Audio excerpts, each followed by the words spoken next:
का पूरा खर्चा कितना कितना कब किस महीने में लगा, किस तारीख को लगा, और जब फसल पैदा हुई तो कितना पैसा मिला, इसको लिख डालें। जब खर्चा हो तो एक कॉपी पे इसको लिख। अब आपके घर पूछेंगे लिखने से क्या फायदा है? अरे जो खर्चा लगना है वो लगेगा ही, और जो बिकना है जो आना है वो आएगा ही। अगर लिख देंगे तो क्या होगा?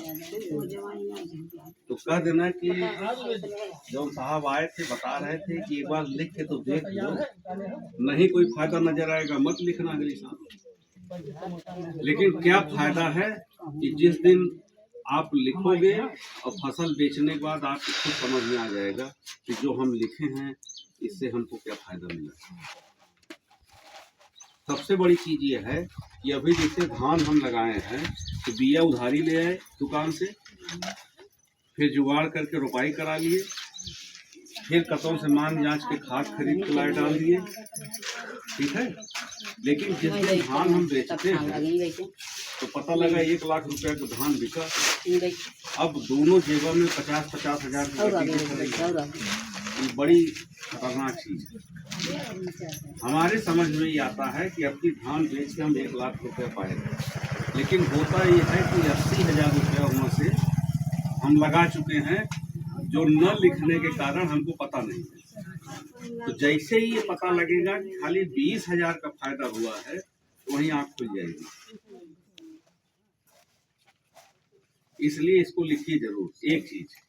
दूसरी चीज, दोनों चीजों में हम कोई खर्चा नहीं बता रहे हैं, और एक चीज कि हम गारंटी दे रहे हैं, एक छोटा सा काम बता रहे हैं आप लोग कर लो। मैं गारंटी दे रहा हूं कि पिछले साल से उपज इस साल बढ़ जाएगी। क्या करना है? सुबह उठना है, उठ के आप अपने खेत पे जाओ, और बहुत देखिए फसल में भी जीवन होता है ना। आप इसको खूब घूर के देखो और खूब गुस्से से देखो, हो सकता है सूख जाए। अगर 15 दिन ऐसे देखो तो सूखना शुरू कर देगा। तो आप अपने सुबह उठ के खेत पे जाइए और बहुत प्यार भरी निगाह से अपने पूरे खेत का एक चक्कर लगाइए, पूरी फसल को ध्यान से देखिए और घर चले आइए।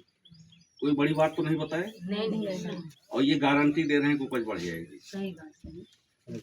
सही बात है।